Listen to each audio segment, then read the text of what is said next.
గులాబ్ జామున్ అంటే స్వీట్ మాత్రమే కాదు, ఒక ఎమోషన్ కూడా. ఈ వీకెండ్ పాట్‌లాక్‌లో నేను గులాబ్ జామున్ తీసుకెళ్ళాను. ఫ్రెండ్స్ అందరికి చాలా నచ్చింది. అస్సలు విరిగిపోకుండా ఇట్లా ఎంత చక్కగా వచ్చాయి. ఈ రెసిపీ ఏంటని అడిగారు. గులాబ్ జామున్ ఏ బ్రాండ్ అయినా సరే మనం బౌల్స్ చేయడంలోను అండ్ సిరప్ లోనే ఉంటుంది ట్రిక్ అంతా.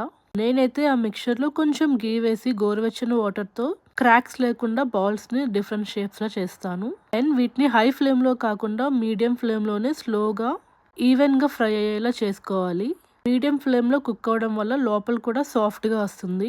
Next sugar syrup 2 cups sugar లో 1 కప్ వాటర్ వేసి తేనెపాకం వచ్చేలా పెట్టుకోవాలి.